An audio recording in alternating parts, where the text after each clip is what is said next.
Hello, welcome to another segment of We Would See Jesus. And as always, we appreciate you tuning in today.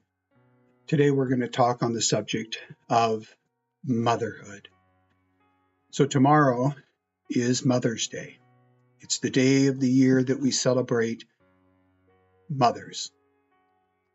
We thought it would be very, very befitting to talk on the subject of what the Bible says about motherhood and how the Bible depicts these remarkable women. And so we're going to start in the book of Psalms. You made all the delicate inner parts of my body. You knit me together in my mother's womb. This depicts how that God works with man, but also especially with the woman, to create a living soul. And it's an amazing thing how that a woman can create a most perfect person. You know, with 10 fingers with all the fingernails, 10 toes with all the toenails, 2 arms, 2 legs, 2 eyes, 2 ears, and everything else. But what's most amazing to me is that that child's DNA is unique. Never in the history of humankind has any person possessed the same DNA as that child. So that child is a unique soul, not just another person among the masses, but a very unique in all of creation, a unique human being. Jesus said this, it will be like a woman suffering the pains of labor when her child is born. Her anguish gives way to joy because she has brought a new baby in the world. Now, Jesus is actually likening this to nearing the time of his second coming. But this allegory is precious because when the child is born, the mother experiencing all the anguish and all the pain and just the effort, it all disappears as soon as she sees the smile of her little baby.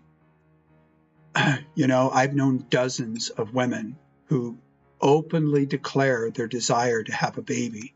You know, they don't care about the pain that's involved because the woman, they are physically and in all aspects, they are perfectly designed to create a baby. That's a miracle. The book of Isaiah says this, I will comfort you there in Jerusalem as a mother comforts her child. Mothers give comfort because I can still remember when I was a small child, whenever I'd fall down and scrape my knee, I would cry and I'd be looking for my mother. I wouldn't be looking for my dad. And funny enough, because if I had gone to my dad, I'm bleeding and got scraped, he'd say, oh, that's nothing. Come on, walk it off. Be a man. Well, you know what? I was a child. I wasn't ready to become a man quite yet. So I would find my mother. That's what I would do. And I think most children are the same way. They're looking for mom because mom is going to go, oh, that's really, let's fix that up. And she'd wash it and she'd put some salve on it and she'd wrap it up. But the most precious thing, and I don't know why this is, but I still remember she would always seal it with a kiss. And there's something about the mother's kiss that it just made everything better. Your boo-boo is gone. Your owie is no longer an owie. You know, it just had the healing power for a child when the mother kisses the wound. And the book of 2 Timothy, Paul writing to Timothy said, I remember your genuine faith, for you share the faith that was first filled your grandmother, Lois, and now your mother, Eunice, and I know that same faith continues strong in you. Mothers provide faith.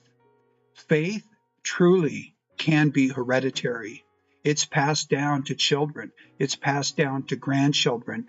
And in fact, I've noticed many times during my life that faith many times runs through the entire family. And let's say that you say, well, my parents weren't, my grandparents weren't, but you can start that. You can start that heritage of passing the faith to your children, and they'll pass it to their children and to the grandchildren and to the great-grandchildren. It creates the true family of faith, household of faith. Next scripture is in the book of Proverbs, talking about the woman. She is clothed with strength and dignity, and she laughs without fear of the future. When she speaks, her words are wise, and when she gives instructions, she gives it with kindness. She carefully watches everything in her household and suffers nothing from laziness. Her children stand and bless her. Her husband praises her. There are many virtuous and capable women in the world, but you surpass them all. You know, every child should honor his or her mother, because we today live in this blame game society, and it is an evil thing where they try to break down the structure of the family. Psychiatrists and school counselors, they seem to only have one arrow in their quiver. It's your parents' fault. I messed up. Oh, okay. Yeah, it's your parents' fault. You know, it's not healthy. In fact, it's evil to blame your problems on other people, but especially if you blame it on your parents. You know, your parents probably did the best they knew how. And you, as a parent, are going to do the best that you know how. How will you like it if your children go to some school counselor and come back and say, all my problems are your fault, Mom. All my problems are your fault, Dad. This is a very evil thing in our society. There are people who have had far worse parents than you, but they succeed and they become a meaningful part of society. They don't blame. They don't do that blame game thing. Look in the mirror and say, you, Mr. Harley, you are the source of your problems. Don't blame society. Don't blame the system. Don't blame social inequity. Don't blame your parents especially. You know, I still remember I had a friend. His name was Joseph. He's passed now. And we used to spend a lot of time together looking at properties, and he was a very strong investor. And one day we were driving around, and it was his birthday. And he wanted me to stop by the florist, you know, the flower shop on his birthday so he could buy flowers. And I thought it was odd. You know, I kind of joked. I said, why are you buying flowers for yourself? And he explained that every year on his birthday, he would send flowers to his mother.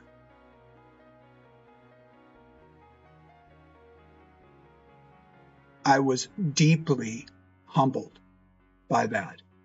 I would never have even thought to do that. What a clod I am, you know, so insensitive. And this man has been doing that for his entire adult life. Every year on his birthday, he would buy his mother flowers, basically saying, Mom, thank you for having me. Thank you for raising me. Sometimes even thank you for putting up with me. Thank you, Mom. What a blessed man that man was. It was like that's, and if you still have a mother that's living, you should take that up. You should send your mother flowers every year on your birthday as a way of saying thank you. Now I'm going to share with you a story. And this is a story from our middle daughter. It's my oldest daughter. We have a blended family. And her name is Kim. So I'm going to name this Kim's story. So let's begin. These are all her words. I have my tissue ready. Okay.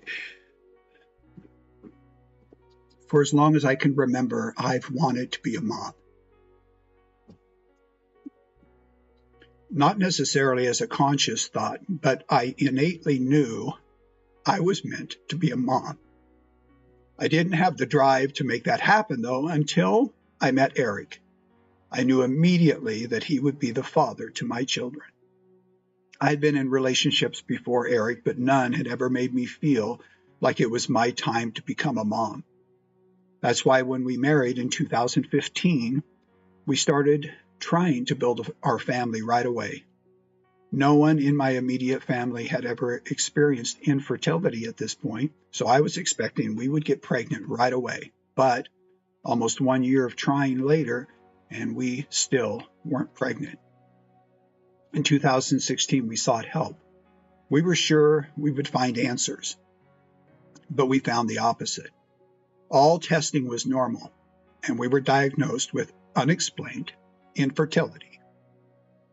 Without anything to fix, we were told that we were just unlucky.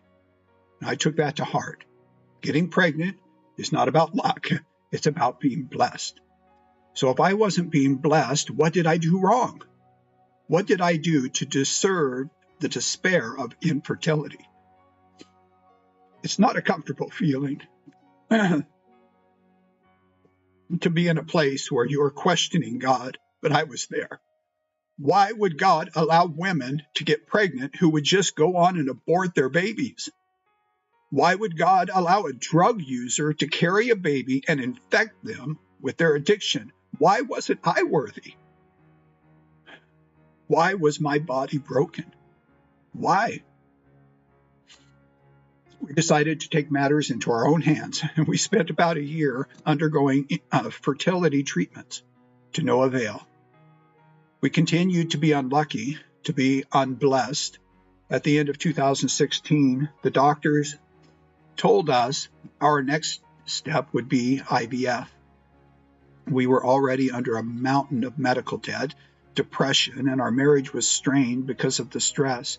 So we decided it was time to take a break and get back to just being us. Taking a break didn't stop my desire to become a mother, and I spent the next 6 months praying for answers and praying for a miracle. In June 2017, that miracle came in the form of an unexpected adoption. Claire Hazel was 100% sent by God to heal my heart. No longer did I cry myself to sleep at night. I didn't look longingly at other mothers. I was finally a mom, and I was so thankful, and I still am. But my body still hadn't done what it was designed to do. It's defeminizing to feel like your body can't carry a pregnancy, can't lactate, can't give birth. I can't explain it to its full extent. I needed it with every fiber of my being. So we set out to fill the desire of my heart. We took a leap into IVF. I remember thinking IVF would be a sure thing, a quick path to what I wanted. Boy, was I wrong. After 2 rounds of IVF, countless injections, pills, and ultrasounds, 40 eggs retrieved and 30 eggs fertilized, only 4 made it. Of those 4, only 3 were chromosomally normal and compatible with life. Only 3 chances for my body to prove it could do what it was meant to do. 3 little girl embryos. We transferred 1 embryo and prayed. We thought our prayers were answered when I saw those 2 pink lines. But the joy I felt was quickly squashed when the ultrasound showed no growing baby, no heartbeat. Once again, my body let me down. But this time, all I felt was peace. I felt that God had something great in store for me. I can't fully describe the wave of calm that spread over me after my first ultrasound. I realized then, for the first time since trying to get pregnant, that God was in control, and that His plan was going to blow my plan out of the water. That's why, on the day of my surgical D&C, I was collected and I was ready. I was ready for what was to come. With my next transfer, I saw the flash of light as the doctor placed our second embryo into my uterus. And I knew right then and there that was my baby. When I saw this 2 pink lines 4 days later, I allowed myself to feel complete joy and excitement. 9 months later, Millie Joy was born. And she has healed me in so many ways. We spent the next year enjoying our lives as a family of 4, adjusting to life with 2 daughters. It was hard. We also had the added stress of wondering what to do with our remaining embryo. Eric was sure he was done having kids.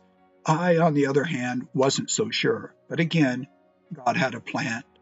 And one Wednesday morning, I found out what that plan was in the form of 2 pink lines. An unexpected, spontaneous pregnancy? No way. It was a surreal moment. I was overwhelmed, thankful, in disbelief, excited, and so proud of my body for doing this on its own.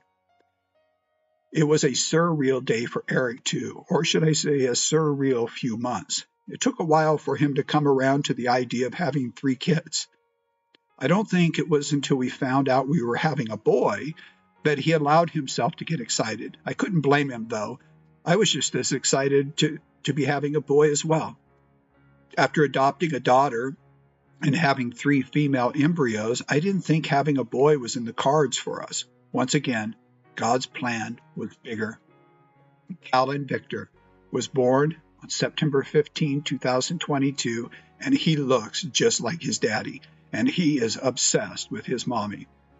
All 3 of our children are the result of answered prayers. I won't lie, there were moments I questioned God, and days I was even angry with God. But I'm so thankful for our story and the children I have. I feel lucky and blessed. Being a mom is the hardest and most rewarding job in the world. It can be thankless and exhausting. There's a lot of laundry, a lot of messes to clean up, half-eaten dinners and poopy diapers. But there's also a lot of snuggles, kisses, and laughs, and I love yous. My hands are full, but so is my heart.